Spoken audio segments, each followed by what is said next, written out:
One night in the suburbs of Los Angeles, a huge fire broke out in an apartment. The flames had burned almost 70% of the building, but the firefighters continued to struggle extinguishing the blazing fire while saving the people who were trapped. The firefighting team was led by a captain named Gordon Brewer. He mobilized his team to save the people, fighting for their lives until they managed to save all the people who were trapped in the building, including an old woman. A few days later after the fire incident, Gordon came back to his daily life with his harmonious and very happy family. Gordon had a beautiful, motherly wife, Ann Brewer. Gordon and his wife were blessed with a son named Matty. That morning, Gordon and Ann planned to take Matty to see a pediatrician to check on Matty's condition because he had a sore throat. However, because that morning Gordon was going to work, Ann would take Matty to the doctor and ask Gordon to pick them up this afternoon. Long story short, after Matty met the doctor, Ann took her son to the square of the Columbia Consulate building in Los Angeles, while waiting for her husband to come to pick up. Time passed. Ann glanced at her watch, which made her start to feel a little anxious when she realized that her husband had not come to pick them up at the right time. At the same time, right at the end of the road, a police officer was on duty. But he slowed down his motorbike and then stopped and walked in after parking the motorbike right in front of the building. In the middle of a crowd, no one cared about the police's presence. In fact, a car that was ticketed for parking carelessly was considered to be a common occurrence. Not long after, Gordon came with his car. He drove slowly, then parked his car some distance from the building. Right in front of his car, Gordon saw the police standing, without paying attention to Gordon's car, which was parked on the side of the road. The policeman was focused on the convoy of Colombian officials and also the car of CIA agents who were entering the consulate building area. Gordon asked permission to park his car because he was going to pick up his family, but the police just smiled without saying a word, as if he was agreeing to Gordon's request. But a few seconds later, when Gordon just stepped forward while waving at his wife and son, suddenly the building exploded. The incident happened so quickly, the FBI agent stated that the powerful explosion resulted in 24 people being seriously injured, 9 people dead, including Colombian officials and also several residents, including Gordon's wife and son. Gordon was thrown several meters after being hit by a taxi, and currently he still looked shocked and experienced trauma when he found out his family died in the explosion. While Gordon was in hospital, he was being treated intensively. 2 FBI agents were assigned to guard him, and they were worried about Gordon's condition, who seemed very devastated by the death of his son and wife. Gordon accidentally listened to their conversation. They discussed the trigger for the explosion, which came from a police officer's motorbike. Hearing this, Gordon's breath seemed to hitch. He immediately remembered the police whom he encountered before the explosion occurred. Gordon realized that the police seemed to have deliberately in disguise to carry out his action. In a condition that had not yet fully recovered, Gordon forced himself to get up, and finally he was given permission to visit the FBI office. After providing information about the police officer he had met before the explosion, the FBI then played a CCTV recording taken from the Colombian Consulate building. Indeed, the video showed a police officer's activities which were very suspicious, and it was believed that he was disguised as a police officer. When they saw the police officer's face, the FBI agents realized that the person was a Colombian terrorist named Claudio Perini, nicknamed El Lobo. It was believed that Claudio carried out the terror as a form of revenge over American oppression of Colombia. Not long after, a special agent named Peter Brandt appeared. He was one of the targets that Claudio targeted while he was in a convoy of Colombian officials. But luckily, at that time, he was far from the explosion. When he met Gordon, Brandt expressed his condolences for the death of Gordon's family, and he promised to find the perpetrator, Claudio, who killed Gordon's family. After returning from the funeral, Gordon still couldn't accept the death of his son and wife. He felt devastated when he had to accept the fact that from now on, he had to live without his family. Gordon had been asleep, but then he woke up when he heard the sound of the news on television, showing a video recording containing a statement from El Lobo.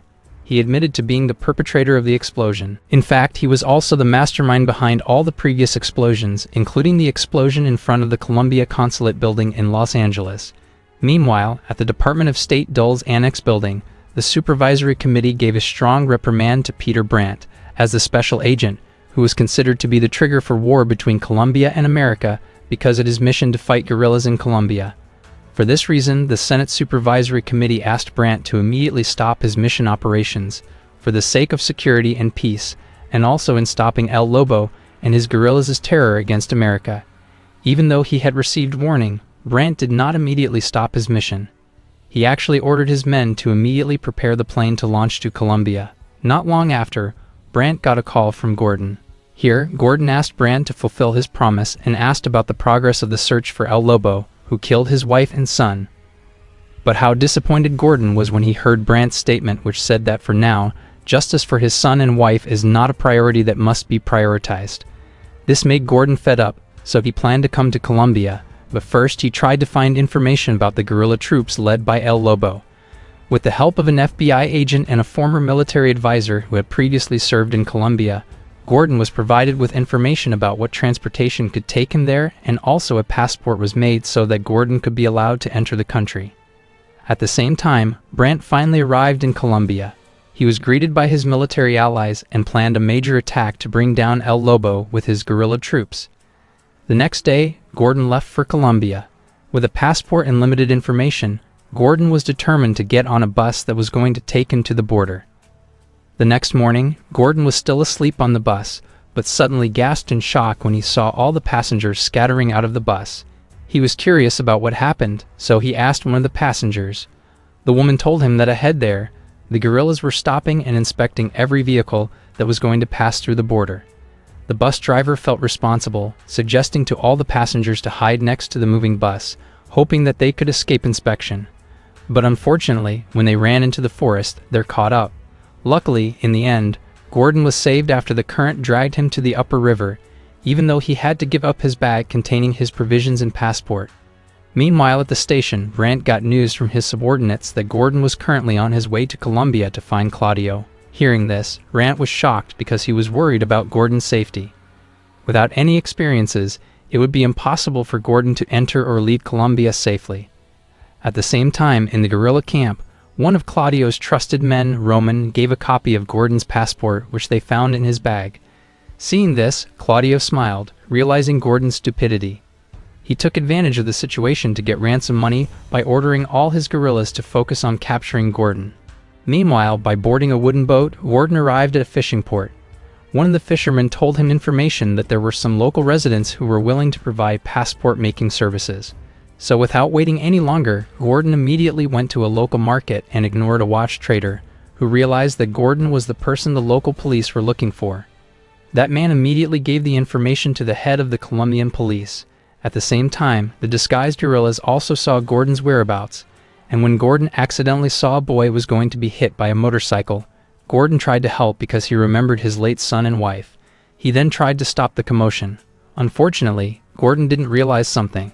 While Gordon was chatting with the boy and his mother, the Colombian police and guerrillas were hunting him as their target. When he was held in a prison, Gordon saw a man who was also detained because he was caught committing harassment. This man was Sean Armstrong, a Canadian mechanic, and so far, local residents had used his services to repair things related to machines. When he found out that Sean Armstrong was a mechanic, Gordon asked him so that he would sell his passport at a high price. But unfortunately, Armstrong rejected it outright. That evening, while the police guards were busy watching a football match on television, they didn't realize that the guerrillas were sneaking into the prison area. By Claudio's orders, the guerrillas were assigned to kidnap Gordon and free the guerrillas who had been detained with Gordon this afternoon. This incident caused the police to panic. Gunfire and explosions destroyed almost all of the prison, making Armstrong very scared, while Gordon looked calm and tried to take cover so as not to get shot. That's when he saw a guerrilla go inside, and he felt familiar with his face, making him believe that the man was El Lobo. Claudio and his troops succeeded in killing the police officers and freed the guerrillas. Gordon, who had been hiding, quickly grabbed a guerrilla who was holding a grinding machine, strangled his neck until he died and managed to get out after cutting the iron bars using the grinding machine. When they both managed to get out of the prison, Armstrong said that he wanted to stop working as a mechanic, so he asked Gordon to disguise as a mechanic, telling him to go to the port to meet a man named Felix Ramirez, a businessman who produces drugs, hoping that Gordon would be able to pretend to be a mechanic to replace Armstrong. In the morning, Gordon left by riding a boat, heading to the port. He had to cross a river surrounded by mangrove forest, but on the way, a troop of guerrillas appeared from behind. The boat was stopped and taken to the harbor pier. Arriving at the pier, Gordon was interrogated by a guerrilla, and that's when he was approached by a man, Felix Ramirez, the person Armstrong had told him about last night.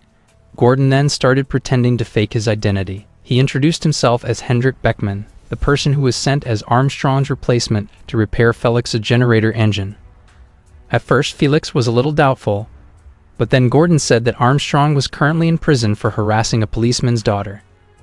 Felix finally believed it and immediately took Gordon to his cocaine factory to show him the damaged generator, which Gordon would later repair. But in fact, Gordon didn't know anything about the machine. He actually assembled an explosive and placed it at several locations in the building. Meanwhile, Claudio received information from his man who was on guard at the port. He said that he did not know that the mechanic named Hendrik Beckman was actually Gordon, who managed to trick him. Knowing his man's stupidity made Claudio angry and looked so annoyed. So without the slightest feeling of empathy, he punished his man by forcing a snake into his mouth. On the other hand, in the warehouse, Gordon continued to make explosives, and when he was about to finish his work, he faintly heard a commotion outside. Felix was killed by the guerrillas, and Gordon, who was hiding under the truck, witnessed how they killed Felix. Because they couldn't find Gordon, the guerrilla troops had to return home empty-handed, and without them knowing, Gordon hung under their truck, taking him to the guerrilla camp. When he arrived there, Gordon slowly got out from under the truck. He crept into the camp area and placed a handheld grenade in a petrol tank. After installing explosives at several points, Gordon immediately left the place, but he saw the boy he helped yesterday walking with his mother, Selena. Gordon tried to fend off both of them, who ran close to the explosion area, but Gordon was caught instead. The next morning in a warehouse, Gordon was still lying weak after being held there all night. But when Selena washed his face, finally Gordon woke up. Gordon was curious about Selena. Then he asked who she really was. Selena revealed that she was Claudio's wife. When Selena left the warehouse, Gordon said the swear words regarding Claudio's cruel actions, which killed his family some time ago. Revenge and hatred were clearly visible in Gordon's eyes. Even when he was being held captive, Gordon dared to say that at this time, his intention was to kill Claudio. Hearing Gordon's statement, Claudio was mad. He was grinning as if he didn't like Gordon's words, and finally he got up and tried to attack Gordon. When Gordon woke up from fainting, he heard a commotion outside. Then he tried to peek through the gap. Gordon saw Selena fighting with Claudio just to defend him. Meanwhile, Brant received information that Gordon had succeeded in finding Claudio's camp. Not wanting Gordon to take over his mission, Brant ordered his troops to immediately get ready to launch an attack on Claudio's camp. The next day, Selena returned to see Gordon in the warehouse. She told Gordon the reasons behind the terror that Claudio has carried out against America. Selena told a very heartbreaking story. When she first met Claudio, he was just a civilian who worked as a teacher. Until finally, she and Claudio got married and were blessed with a beautiful daughter, Sofia. Shortly that noon, American soldiers led by Brant moved by 2 helicopters towards the guerrilla headquarters. And at the same time, Selena secretly went into the warehouse to meet Gordon and then opened the handcuffs. Selena expressed her feelings that she was fed up with Claudio's actions. She asked Gordon to take her to America, and she did all this to get away from her husband, who was increasingly uncontrollable. Hearing this request, Gordon looked doubtful at first, but when Selena said that Claudio was currently on his way to Washington to plant a bomb, Gordon immediately agreed to Selena's request. While they were sneaking away from the troops who were on guard, suddenly Brant's troops appeared, destroying the guerrilla troops, who immediately panicked.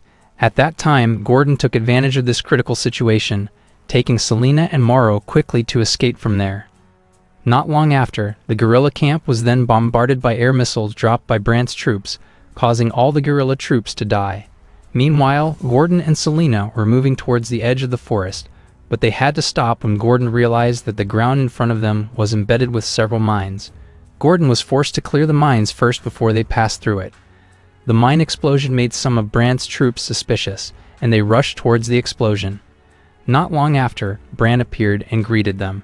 Proudly, he told Gordon that his mission to destroy the Colombian terrorists had been successful. But his arrogance disappeared. His facial expression changed into confusion when Gordon said that the leader of the terrorists had tricked them. Currently, Claudio was in America and would soon detonate a bomb in Washington, D.C. Shortly, Gordon, Selena, and her son finally arrived in Washington, D.C. They were warmly welcomed by the commissioner and also high-ranking American officials. Gordon introduced Selena to the FBI agents, Phipps and Agent Dre. Selena was the only key person who knew where the bomb was. At that time, Phipps took her and showed several possible locations via satellite, hoping that Selena could recognize it as the target location for the bomb planted by her husband. Meanwhile, at the same time, Claudio entered a train station and amidst the crowd, he placed a suitcase containing the bomb in the gap between a trash can and a flower pot. But unfortunately, a homeless old man saw him and thought that the suitcase was full of cash. So without waiting any longer, the old man quickly took the suitcase and immediately left the crowd. A few moments later, Selena finally found a location that had been shown by her husband. She was very sure that it was the train station building that was Claudio's target, so without further ado, Phipps immediately asked for a copy of the CCTV camera from the train station. And sure enough, they saw Claudio there a few moments ago, and also an old man who took the suitcase. Meanwhile, Gordon approached Selena to say thank you for her help, but Selena looked worried as if she regrets her actions. Seeing Selena's anxiety, Gordon tried to comfort her, saying that what she had done had indirectly saved many human lives. However, Selena still looked anxious, so she asked one of the women to take her to the toilet, in the hope that she could calm her mind for a moment. When she got up from her chair, Selena asked Mauro, her adopted son, to come with her. But the boy refused, making Selena annoyed, and she clapped her hands as if threatening the boy. Gordon, who saw this, was surprised by Selena's behavior. He protected the boy, saying that Mauro would be fine with him. In the toilet, the woman who accompanied Selena kindly gave her a tissue. But when Selena finished washing her nose with the tissue, she suddenly attacked the woman. A fact then emerged. Flashback to the incident at the Consulate General of Colombia building some time ago. Turns out, Selena was part of the explosion that killed Gordon's wife and son. At that time, she was controlling the remote control on the cell phone she was holding. So it can be confirmed that Selena and Claudio deliberately set the scenario by using Gordon, and Selena pretended to betray her husband. In fact, the suitcase the old man took was empty. Meanwhile, Gordon remembered the dinosaur toy that Mauro brought. He suspected that the toy was a bomb, so without thinking twice, Gordon immediately ran to meet Mauro. And sure enough, when Gordon threw the toy out of the window, a big explosion occurred. Meanwhile, in the car belonging to the National Gas Company, Claudio disguised himself as a technician, assisted by a man who was thought to be an insider who worked there. After they were ready to act, the man then got out of the car and immediately opened the wind door screw to the underground gas pipe room. After the door opened, Claudio immediately entered by riding a motorbike. There, Claudio opened the access door to enter the car brought by his colleague. And when the car was parked, his colleague then activated the high-explosive bomb which had been embedded in the car. When the elevator closed again and took Selena to the ground floor, there was no choice for Gordon. He was forced to enter the hostway. Using his belt, Gordon immediately slid, hooking his belt to a steel rope. But unfortunately, Selena realized this and quickly got out through the emergency exit. Selena managed to get out of the hostway room, and at that moment she immediately ran into the underground gas pipe room to meet Claudio, who had been waiting according to their plan. Gordon realized that the underground tunnel also functioned as a place for the gas pipe in the tunnel wall. At that moment, he got an idea. Gordon immediately entered the control room and closed all the gates. After successfully thwarting Claudio and Selena's plan to escape, Gordon then took an emergency axe and broke the gas pipeline, so when they returned, Selena pulled the trigger of her gun at Gordon, who was running. The tunnel, which had been smeared, immediately exploded. Claudio saw his wife lying down and no longer moving. He beat Gordon repeatedly with the exhaust from his motorbike and then took the remote control in his pocket to immediately detonate the bomb in the car. But stupidly, he didn't immediately finish off Gordon. Instead, he asked Gordon for his vow to kill him, without realizing that Gordon quickly picked up the axe on the floor. After all was over and the bomb in the car was successfully defused, Gordon walked out of the building. He got everyone's attention, but Gordon didn't care about the people around him. He actually met Mauro right in front of the Department of Foreign Affairs building. After losing his son, Matty, Gordon decided to adopt Mauro.